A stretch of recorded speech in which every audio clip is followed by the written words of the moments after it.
귀한 하나님의 사람들 다 되게 하여 주옵소서. 오늘도 귀한 은혜 가운데 우리가 주님 앞에 나아가오니 주님 역사하여 주옵소서. 예수님의 이름으로 기도드리옵나이다. 아멘.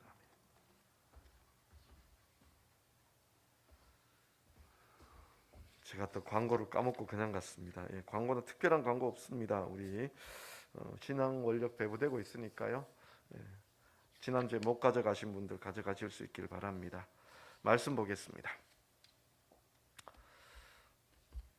금요일 날 우리 축구가 이겼죠. 왜 이겼을까요? 축구 선수들이 잘해서요? 저는 그렇게 생각하지 않습니다. 제가 축구를 안 봤습니다. 제가 보면 꼭 지더라고요. 가나전 제가 봤기 때문에 졌습니다. 가나전이 아니죠. 우루과이전 제가 봤기 때문에 졌습니다. 또 우리 포르투갈하고 할 때는 제가 안 봤습니다. 그랬더니 이겼습니다. 어찌되었든지 참 그 승리하는 거 그거 경험하고 우리가 다 같이 기뻐하고 즐거워하고 있습니다. 참 그런 면에서 우리는 참 이 별것 아닌데 사람들이 많이 기뻐하고 즐거워합니다.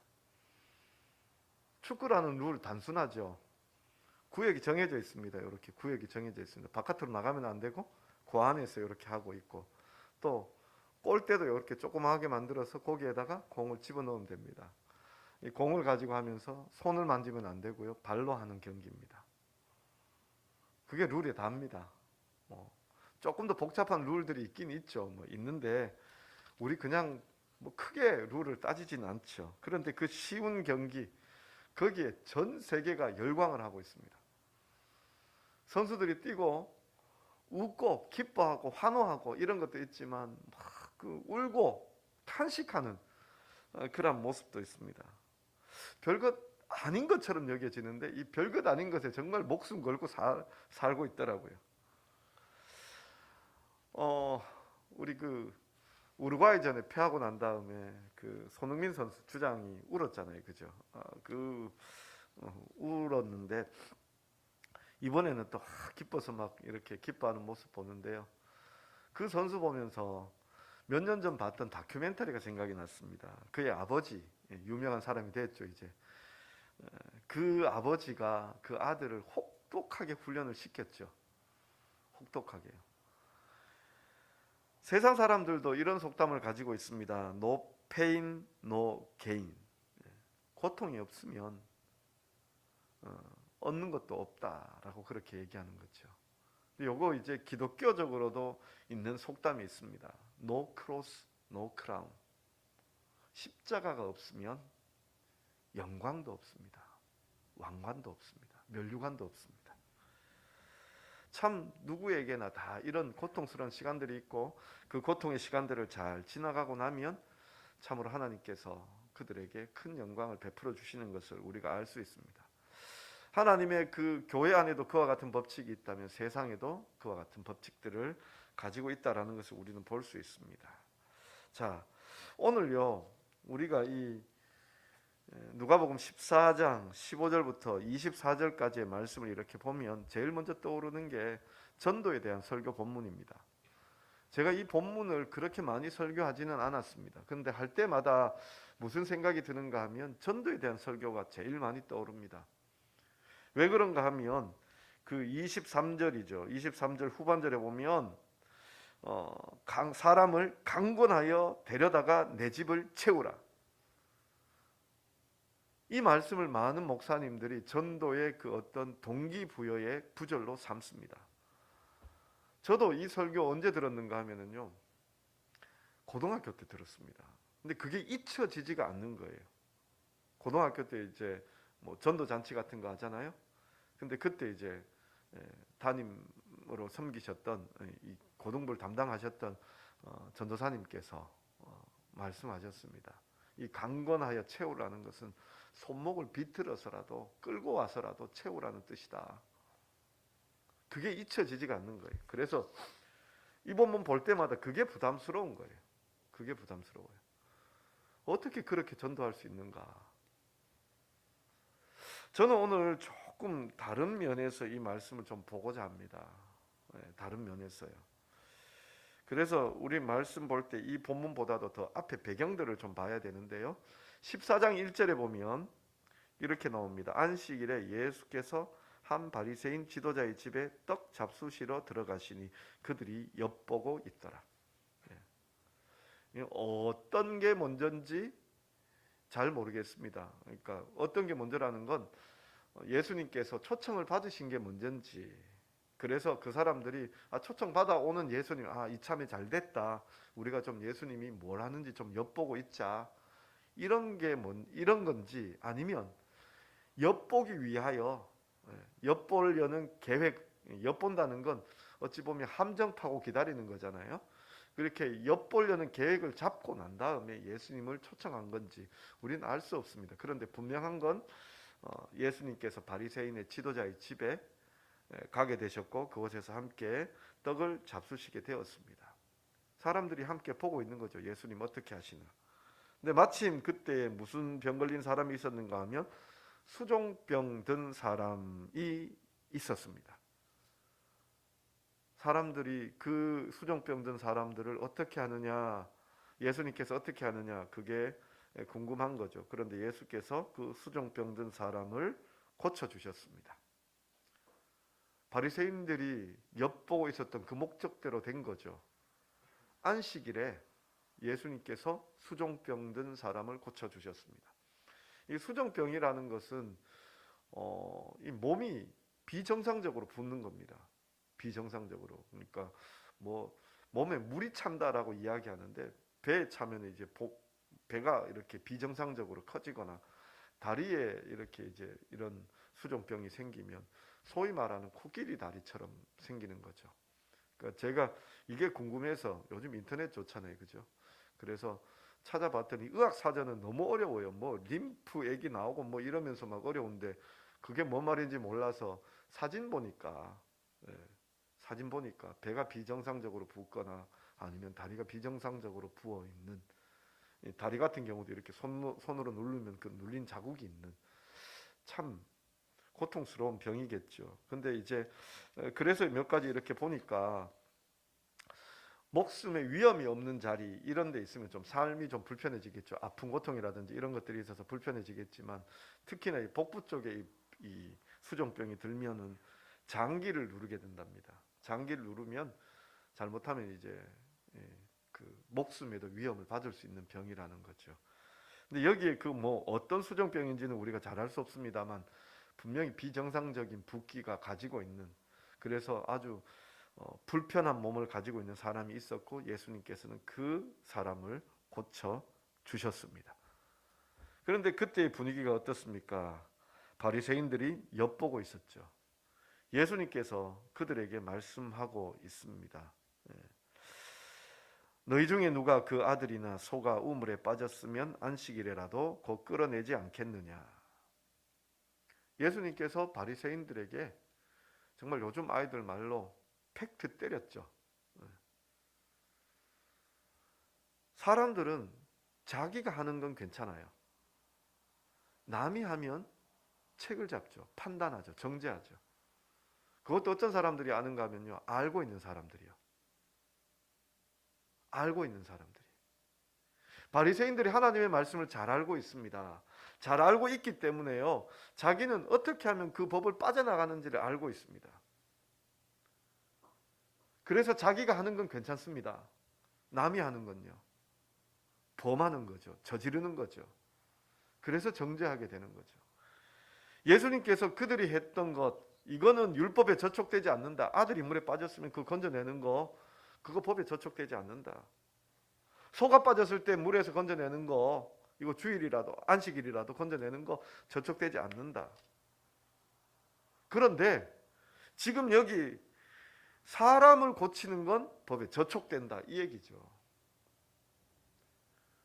뭐가 더 중요한지 정말 본질적인 건 뛰어넘어 가버리고, 자기들은 피해 나갈 구멍 만들어 놓고 피해 나가고, 그래서 손해 안 보려고 하고 있고, 남들에게는 도망가지 못하도록 막아놓고 행하지도 못하게 하고 있습니다. 예수님께서 그 말씀하신 거죠. 너희는 하면서 왜 남은 못하게 하느냐. 너희 아들은 건져내고 너희 손은 건져내는데 왜 여기 하나님께서 천하보다 귀하게 여기는 이 생명 하나를 고치는데 왜 이 일을 반대하느냐라고 그렇게 말씀하고 계시는 거죠. 이걸 안식일에 일했다라고 그렇게 판단하고 정죄하느냐라는 거죠. 첫 번째 이렇게 이제 분위기가 조금 냉랭해졌습니다. 그런데 또 하나가 이제 7절부터 보면 이제 거기에 무슨 사건이 벌어졌는가 하면 7절 보십시오. 청함을 받은 사람들이 높은 자리 택함을 보시고 그들에게 비유로 말씀하여 이르시되, 거기에 이제 잔치가 벌어졌으니까요. 예수님이 오시고 바리새인 지도자의 집이니까 그래도 상당히 좀 뭔가 좀 크게 잔치할 수 있는 분위기가 됐죠. 그래서 사람들이 옵니다. 바리새인 지도자의 집이기 때문에 여러 지도자들이 왔겠죠. 근데 그들 중에 누가 높은 자리에 앉을 것이냐, 이게 고민이 되는 거죠. 근데 저는 이 본문 보면서요, 또 이제 마음에 찔림이 하나 생긴 게 뭐냐면은요, 예전에는 그랬어요. 예전에는 목사님들 모임에 이렇게 가면은 다들 선배님이시고 목회 연차가 오래되신 분들이니까 그저 저 끝자리 앉아 있고 또 말씀들을 서로 많이 막 하실 때 그때 그냥 아무 말 없이 1시간이고 2시간이고 그냥 듣고만 있어도 참 귀하다, 감사하다 이 생각이 들었습니다. 그러다가 이제 목사님들께서 이번에는 신 목사님 한번 뭐 식기도를 해달라든지 아니면 이 모임을 위해서 기도해달라 그러면 긴장도 하고 감사도 하고 이런 마음으로 했었습니다. 네, 저도 이제 한 20년 넘어가고 또 안동노회에서 뭐 여러 가지 직책들 맡아가고 있으니까 마음에서 어떤 생각이 드는가 하면은 이제 가면은 자리를 살핍니다. 내가 어디에 앉아야 될 것인가. 또 내가 기도해야 되나 말아야 되나 속에서 이제 막 생각들이, 고민들이 막 솟아오르죠. 해야 될 것인가 말아야 될 것인가. 뭐 그런 여러 가지 것들이 막 떠오릅니다. 그래서 내심 기대할 때도 있고요. 여기서 내가 지금 자리가 어디쯤 앉아야 된다? 또 아니면 내심 내가 좀 기도해야 된다, 뭐 이런 것들. 근데 그 기대대로 안 되면 조금 실망감이 생길 때가 있습니다. 마음에서 이게 딱 생각이 드는 순간 바로 이 본문에 생각이 드는 거예요. 내가 초심 잃어버렸구나. 초심 잃어버렸구나. 그게 뭐라고 남들이 나 높여주길 원하고 남들이 나 기도시켜주길 원하고 그게 뭐라고. 여기 지금 바리새인들의 모습이 그겁니다. 사람들은요 익숙해져 갑니다. 자꾸 대접받고 대접받으면 거기에 익숙해집니다. 바리새인들, 우리가 성경 읽으면서 바리새인들 만날 때 보면 예수님께서 신랄하게 비판하시죠. 근데 실제 우리가 바리새인들을 본다면 그것을 비판할 수 없을 것입니다. 우리 지금 교회 생활로 얘기해 보겠습니다. 교회로 이야기하자면 중직자입니다.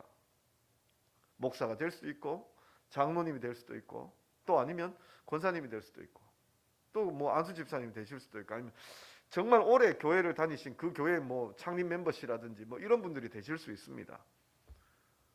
근데 시간이 지나가면 갈수록 자꾸 대접해 주시죠. 목사님 먼저 하시지요. 장로님 먼저 하시지요. 권사님 먼저 하시지요. 또 집사님 먼저 하시지요. 또 뭐 이렇게 저렇게 다들 이렇게 뭐 중심으로 이렇게 모셔드리면 그게 익숙해지면 나중에 내가 아니면 내가 안 하면 뭐 이런 생각들이 들게 될 겁니다. 바로 여기 있는 사람들이 바로 그와 같은 바리새인들이에요.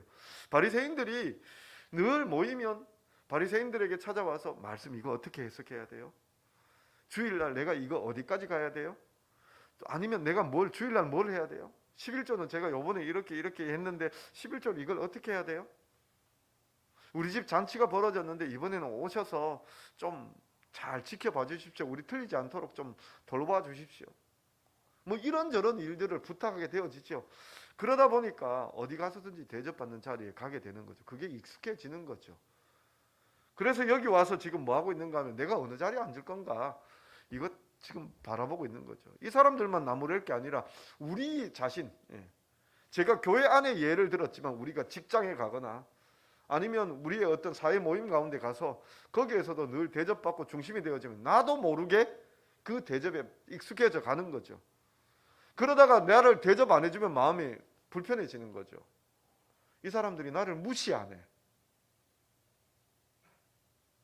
무시라는 말이 내가 받아야 될 이만한 어떤 대접이 있는데 그 대접이 못 미치니까 왜 나를 이렇게 소홀히 하지? 나를 왜 이렇게 가볍게 여기지? 그게 무시죠. 내가 이 모임에 이 사람들 가운데 내가 별것 아닌가? 무시죠. 지금 여기에 나오는 바리새인들의 이 모습이 아주 동떨어지고 외식적이고 위선적이고 가식적이고 이런 모습이 아니라 우리가 가지고 있는 그 모습과 똑같습니다. 이 사람들 이게 익숙해지다 보니까 서로 높은 자리 탐하는데 예수님께서 말씀하십니다. 높은 자리 앉지 말라고요. 높은 자리 앉지 말라고. 낮아지라고. 네. 그래서 11절에 보면 무릇 자기를 높이는 자는 낮아지고 자기를 낮추는 자는 높아지리라. 늘 겸손하게 자기의 자리 감사하고 기뻐하고 은혜를 알고 있으면 높아지는 거죠. 예수님께서 두 번째로 바리새인들을 또 때리셨습니다. 참 이래지니까요, 잔치 자리 좋아지려고 하다가 분위기 싸해지는 거죠. 그런데 예수님께서 마지막 마무리 하나 또 못 박으십니다. 어떤 못을 박으시느냐?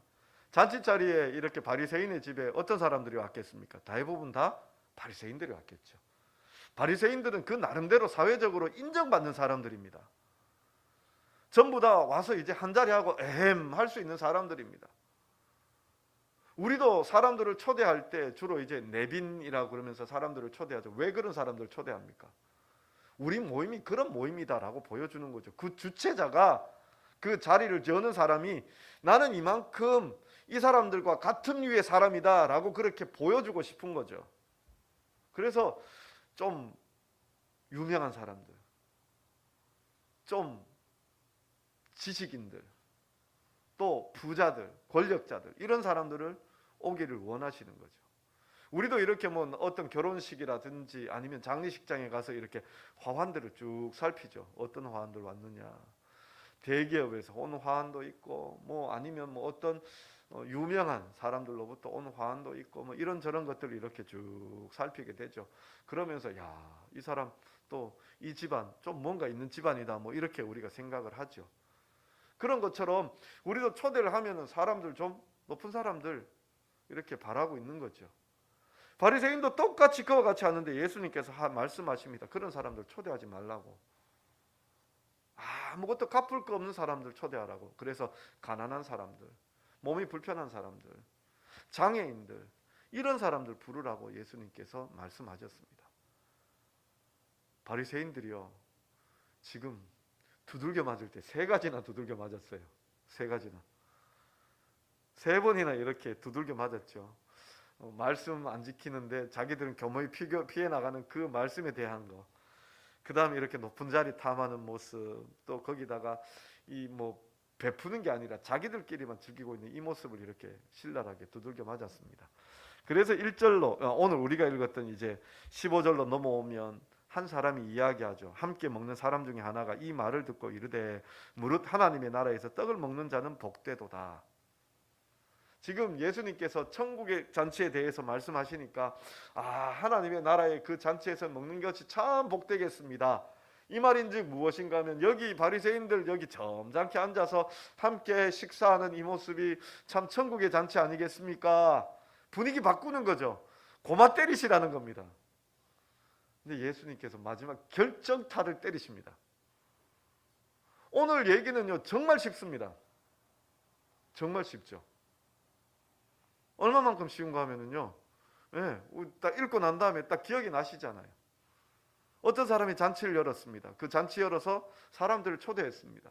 그런데 초대받은 사람들이 안 옵니다. 왜 안 오느냐 봤더니 나는 밭을 샀으니 그 밭에 나가봐야 하고, 나는 소를 샀으니 그 소를 시험해 봐야 되고, 나는 결혼을 했으니, 이 유대인의 법안에는 그 결혼 1년 안에는 군대도 안 가잖아요. 전쟁 나도 징집도 안 되잖아요. 나는 결혼을 했으니 내가 지금 아내와 함께 있어야 되겠다라고 이야기합니다. 다 그렇게 핑계를 댑니다. 초대에 응하지 않습니다. 그랬더니 주인이 종들을 시켜서 길로 보내고, 또 심지어는 그 더 넓은 곳까지 보내어서, 더 멀리까지 보내어서 사람들을 채우라, 그렇게 이야기하는 내용입니다. 굳이 그럴 필요 있냐라고 우리가 생각이 들죠. 근데 여기에서 우리가 조금만 더 유대인의 그 어떤 습성을 좀 알고자 하면 이런 겁니다. 유대인들이 일단 잔치를 열어서 시작을 하면 첫 번째 초대가 있습니다. 잔치를 준비하기 전에 준비하는 과정에서 제일 먼저 우리가 언제쯤 잔치를 할 테니까 와 주십시오 라고 그렇게 초대를 합니다. 첫 번째 초대예요. 근데 안 오려고 하면 그 첫 번째 초대에서 죄송합니다만 그때에는 제가 못 가겠습니다. 제가 밭을 샀기 때문에 못 갑니다. 그때 첫 번째 초대에서 밭을 샀기 때문에 못 갑니다. 소를 샀기 때문에 못 갑니다. 제가 지금 결혼을 했기 때문에 못 갑니다. 라고 얘기하면 아무 문제 없어요. 문제는 뭐냐면 여기 두 번째죠. 지금 그 왜 두 번째로 볼 수 있는가 하면 이제 잔치가 다 되어지고 잔치할 시각이 되었을 때 17절에 보면 잔치할 시각에 그 청하였던 자들에게 이미 청했었죠. 초청이 되어 있죠. 이제 두 번째 초청이 들어가는 겁니다. 두 번째 초청으로 이제 잔치 준비 다 되었으니 이제 날짜 다 되었으니 오십시오라고 가서 이제 종들 보낸 겁니다. 그러면요, 이건 따라와야 돼요. 근데 이때 이 자리에서 종들을 안 따라온다? 이거는 싸우자는 겁니다. 나 너 싫어입니다. 그러니까 뭐 별로 좋지 않은 표현이지만 그 물먹이는 거죠. 약속 다 해놓고 그 약속할 때 그냥 딱 직전에 파괴해버리는, 아주 약올라 봐라, 아니면 그 뭐라 그래야 될까요? 아주 곤욕을 당해봐라, 그런 일입니다. 여기 주인이 노하였다, 이건 당연한 겁니다. 왜 이 사람 왜 이렇게 노하냐, 그게 아니라 여러 사람들이 지금 자기의 초대에 응하지 않고 있는 거죠. 처음부터 안 온다든지. 그래서 아무 문제가 없는데 처음엔 온다고 해놔놓고 막상 이제 올 자리가 되어서 오시라고 차를 보내었더니, 요즘으로 치면은 자가용까지 보내어서 귀비 모시듯이 모시려고 보내었더니 안 가겠습니다, 이 얘기하고 있는 거예요. 내가 요즘 좀 바빠서요. 내가 요즘 사업이 좀 바빠서요. 내가 요즘 자녀 문제 때문에, 가정사 때문에 지금 바빠서요. 못 갑니다. 핑계죠. 핑계. 지금 핑계 대고 안 가는 거예요. 그런데 그 빈자리를 이 주인은 어떻게 채우는가 하면 가난한 자들, 아픈 자들, 장애인들로 채웁니다. 그게 천국 잔치라고 보여줍니다. 그들을 어떻게 채우느냐? 강권하여서 채웁니다. 강권하여서요. 강하게 권하여서, 압력을 좀 넣어서 데리고 오라는 겁니다. 그래서라도 채우라는 겁니다. 자, 이게 오늘의 내용이라면요, 결국 초대에 응하지 않는 사람은 누구입니까? 바리새인들이란 얘기죠. 바리새인들이 그 초대에 끝까지 응하지 않고 있습니다. 근데 여기서 우리가 전체적으로 이렇게 그림을 좀 보면 이 초대는 지금 누가 하고 있는 겁니까? 하나님께서 하고 계시는 거죠. 하나님께서요. 하나님의 말씀을 누구보다도 잘 알고 있습니다. 첫 번째 초대를 받은 겁니다. 내가 그 말씀 알고 내가 그 말씀에 내가 충분히 가서 내가 동의하고 따라가겠습니다 라고 약속한 겁니다. 근데 두 번째 초대, 실제로 이 잔치에 오라고 했더니 못 가겠습니다. 우리가 잘 알고 있는 비유들이 참 많이 있습니다. 예수님의 비유 중에 씨 뿌리는 자의 비유가 있는데요, 두 번째, 세 번째 비유가 이런 거죠. 씨앗이 땅에 떨어짐에 돌밭에 떨어졌더니 그 돌이 흙이 얇아서 씨앗이 잠시 들어갔다가 뿌리가 못 내리고 그냥 해가 떠올랐을 때 타서 말라 죽어버렸습니다. 세 번째 밭은 가시떨기에 떨어졌는데 그 가시떨기에 떨어졌을 때 거기에서 싹이 나고 자라는데 가시떨기 때문에 결실치 못하였다. 지금 이 바리새인들이 초대는 응했습니다. 하나님의 말씀을 누구보다도 잘 알고 있습니다. 그런데 실제 그 하나님의 말씀에 순종해서 행하느냐라고 얘기할 때 안 된다라는 거죠.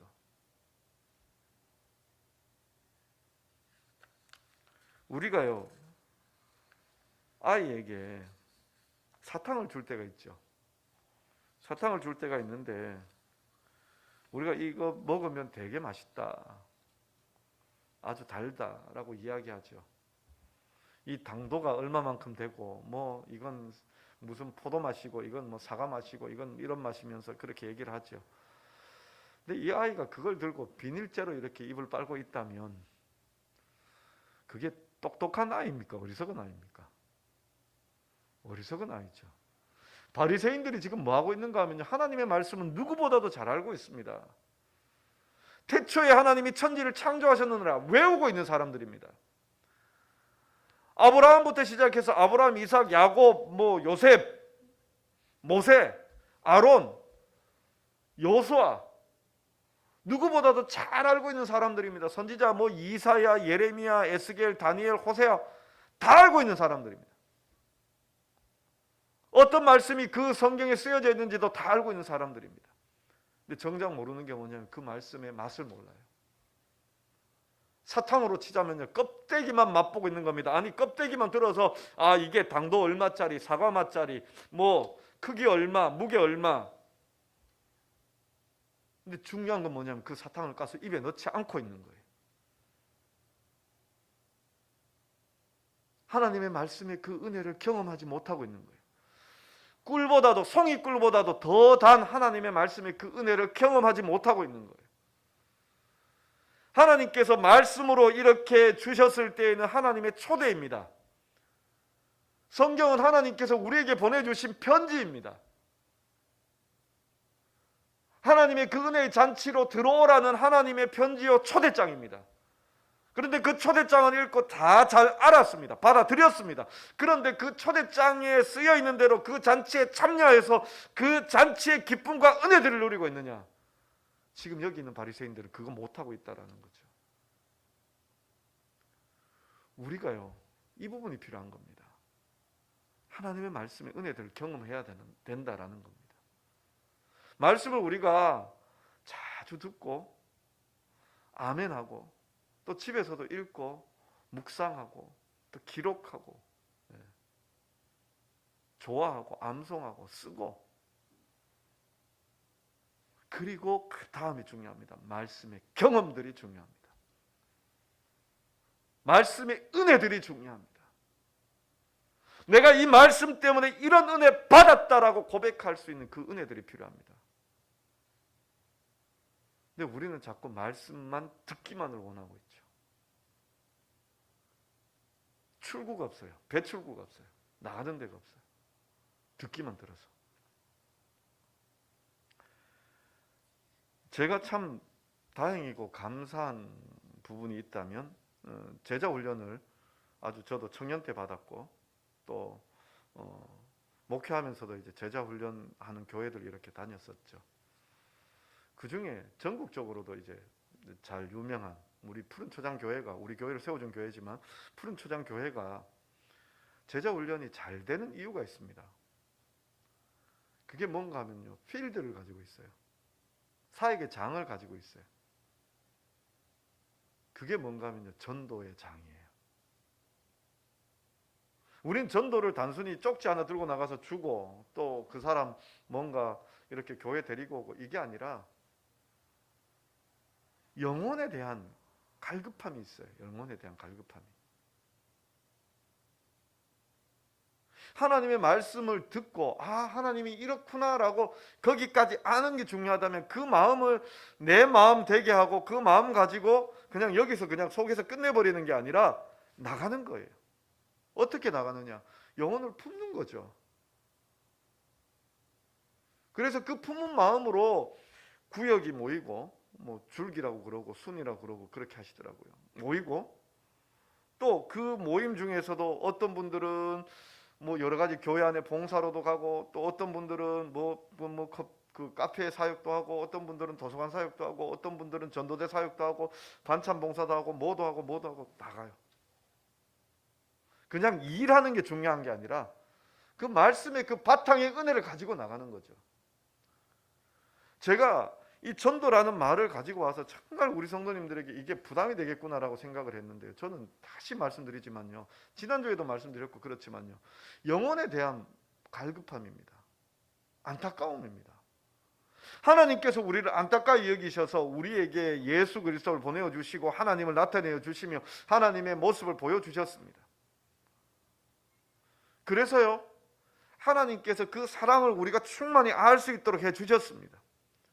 그 다음은 뭐냐면 너희도 가서 이와 같이 하라라고 그렇게 말씀합니다. 그런데 그렇게 하고 나면 우리가 뭘 느끼게 되는가 하면 하나님의 마음을 이해해요. 하나님의 마음. 여기 종들이 나오죠.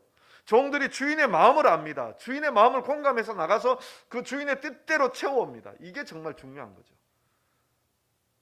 주인이 우리에게 보여주신 거예요. 그럼 우리에게 어떤 은혜가 있느냐, 어떤 기쁨이 있느냐?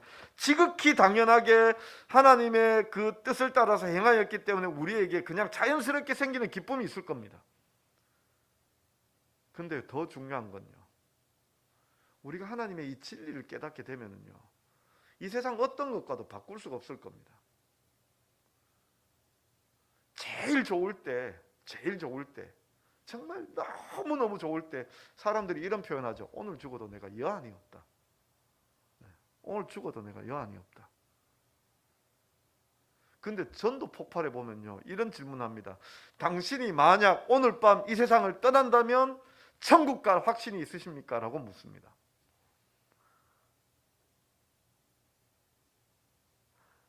우리는 거기에 대해서 두렵죠. 어떤 대답할까? 정답을 찾고 있습니다. 어떻게 대답해야 정답이 될 것인가? 하나님 만난 사람들은 분명합니다. 나는 오늘 밤 죽어도 여한이 없습니다. 하나님 앞에 갈 것이기 때문에 여한이 없습니다. 이 고백 나오는 거죠. 부자 되어서 여한이 없다, 높은 사람 되어서 여한이 없다, 그게 아니라 행복해서 여한이 없다가 아니라 하나님 만나면 우리의 본질이 채워지기 때문에 여한이 없는 겁니다. 하나님 앞에 갈 확신이 세워지는 겁니다. 근데 그걸 우리가 못 경험하는 이유가 내가 복음 들고 복음을 경험해 보지 못했으니까요. 첫 출발이 하나님의 마음을 우리가 받아들이는 겁니다. 우리가 한번 우리 주위를 돌아보시며 하나님 필요한 사람들을 마음에 꼭 품어주십시오. 그 사람이 교회 오고 안 오고 그게 중요한 게 아니라 품고 기도하는 거예요. 품고요. 하나님, 저 사람이 하나님을 알았으면 좋겠습니다. 이 세상 만드시고 이 세상 가운데 저 사람을 허락해 주셨고 저 사람이 하나님의 사랑을 얼마나 받고 있는지 저 사람이 제대로 알았으면 좋겠다고 그렇게 품고 기도하는 겁니다. 그래서 지금 향방 없고 어둠 가운데 그렇게 지치고 낙심해가는 그 사람이 하나님을 만나고 빛을 발견하고 어디로 가야 될지를 알게 해 주시옵소서. 우리도 잘 모르죠. 우리가 잘 모른다는 게 뭐냐면 복음을 다 알고 있느냐라고 얘기했을 때 다 잘 설명하지 못할 겁니다. 근데 분명한 건 뭔가 하면요, 그렇게 두고 기도하면서 마음에 품고 기도할 때 하나님 마음이 우리에게 전달되어지면요, 하나님을 알아갑니다. 내가 알아갑니다. 내가 복음을 경험하고 있습니다. 우리가 자꾸 사탕을 남에게 주려고 할 때 이거 달다, 이건 몇 그램짜리 사탕이다, 이건 사과맛 사탕이다. 그런데요, 그거 잘 줄라 그러면요, 자신 있게 줄라 그러면 그거 까갖고 내가 먼저 먹어봐야 됩니다. 전도 잘하는 사람 딴 게 아니고요, 자기가 경험해 봤거든요. 그러니까 가서 전도하는 거예요. 사형리, 전도 폭발, 다리 예화, 뭐 어떤 것 저거 뭐 고구마 전도 필요가 없어요. 저는 출발이 거기라고 봐요. 영혼을 품고 기도하실 때 하나님께서 그 마음 가운데 복음을 비춰주십니다. 요즘 제가요, 새벽 기도 때 이렇게 이제 우리 교회 성도님들이 이렇게 적게 나오시지만 근데 다른 교회 집사님들이 오시는데 근데 설교하다 보니까 더 자신 있게 하는 게 뭐냐면 전도하라고 자신 있게 설교합니다. 자꾸 말씀 보니까 결론이 전도로 가요. 또 새벽 기도 때 이제 또 오시는 분들 중에 최근에 새롭게 등판하신 분이 한 분 계신데 저와 기도의 경쟁을 벌이고 있습니다. 전에는 대부분 한 10분이나 15분 정도 기도하시면 다 가셨는데 이분이 안 가세요. 제가 한 30분 기도하면 알람을 켜놨거든요. 그래서 알람 켜놓으면 이제 제가 이제 그때쯤 정리하려고 이렇게 이제 알람을 켜놨는데 알람이 울어도 안 가요. 이때쯤 되면 가셨으면 좋겠다. 나도 내 이제 집에 가서 뭐 이렇게 준비해야 되는 시간이 있는데 안 가요. 지난 금요일에는 결국 1시간 채웠습니다. 근데 그렇게 1시간 동안 이렇게 말씀 따라 기도하고 또 기도하고 이렇게 하니까 처음에는 왜 안 갈까? 내 계획, 오늘 계획 다 깨지는데 지금 빨리 집에 가야 되는데 이 생각하다가 은혜가 되더라고요. 우리가 하나님 말씀의 은혜들을 경험하고 살았으면 좋겠습니다. 그러기 위해서 우리가 정말 내년에 헌신은요, 뭐 봉사, 교사 봉사, 뭐 어떤 봉사, 어떤 봉사 많이 있지만요, 한 영혼 꼭 품어보시길 바랍니다. 한 영혼 꼭. 네. 내가 내년 한 해는 꼭 이 영혼 두고 기도한다. 한 영혼 이상씩 꼭 품어보시길 바랍니다. 우리의 식구도 될 수도 있고요, 우리의 친구도 될 수도 있고요, 가까운 분들을 품고 기도하시며 하나님 앞에 나아가실 수 있는 그러한 우리 성도님들 되실 수 있기를 바랍니다. 그래서 그 하나님의 은혜, 복음의 은혜를 먼저 맛보시고 그 은혜를 누리시고 오늘 죽어도 여한이 없는 그런 그 지극한 은혜를 누리시고 그리고 그 기쁨으로 이웃들에게 복음을 전할 수 있는 우리 성도님들 되실 수 있기를 간절히 바랍니다. 기도하겠습니다. 사랑하는 주님, 참으로 하나님의 귀한 은혜를 감사하고 또 감사하나이다. 우리가 하나님의 말씀에 참으로 수박 겉핥기식으로만 맛보고 있는 것은 아닌지 고백합니다. 정말 그 말씀 하나하나가 내 안에 들어와 역사하게 하여 주옵소서. 그래서 우리 안에서 샘솟듯 솟아나는 하나님의 그 귀한 은혜가 나타나게 하여 주시고 그 마음으로 우리 주위를 돌아보아 참으로 하나님이 필요한 사람들, 복음이 필요한 사람들, 그들을 바라보며 품에 안을 수 있는 우리들 되게 하여 주옵소서. 그래서 참으로 주님께서 어떠한 마음이신지 우리로 알게 하여 주시고 주의 초청에 순종하며 나아가는, 그래서 하나님의 그 잔치자리의 그 기쁨을 맛보는 우리들 될 수 있도록 은혜 베풀어 주시옵소서. 2023년 정말 한 영혼 귀히 여기며 품에 품고 기도하는 우리 성도들 되게 하여 주옵소서. 예수님의 이름으로 기도드리옵나이다. 아멘. 우리 다 자리에서 일어나셔서 찬송가 321장 찬송 드리겠습니다. 찬송가 321장입니다.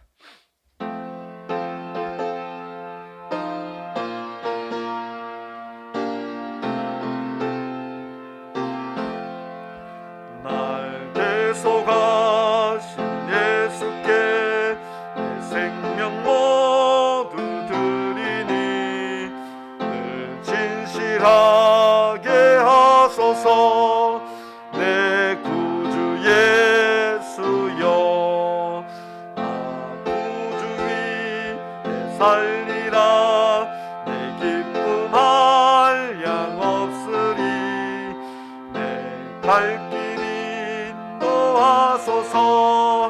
내 구주 예수여, 날 구원하신 예수를 일평생 의지하오니 날 영접하여 주소서. 내 구주 예수여, 나 구주 위에 살리라. 내 기쁨할 양 없으리. 내 갈 길 인도하소서. 내 구주 예수여, 주 십자가에 달리사 날 자유하게 했으니 내 몸과 마음을 주 위에 다스게 하소서. 나 구주 위에 살리라. 내 기쁨할 양 없으리. 내 갈 길 인도하소서. 내 구주 예수여. 아멘. 아멘. 제가 축도하고 예배 마치겠습니다. 우리 주 예수 그리스도의 은혜와 하나님 아버지의 사랑하심과 성령님의 위로교통 충만케 하심이 참으로 하나님의 초청에 응하여 하나님의 그 놀라운 은혜를 날마다 경험하고 기뻐할 뿐만 아니라 이 기쁨을 함께 나누고자 하는 사랑하는 우리 안동 제자교회 귀한 성도들 위해, 그 가정과 생업 위해, 자녀들 위해 영원히 함께 있을지어다. 아멘.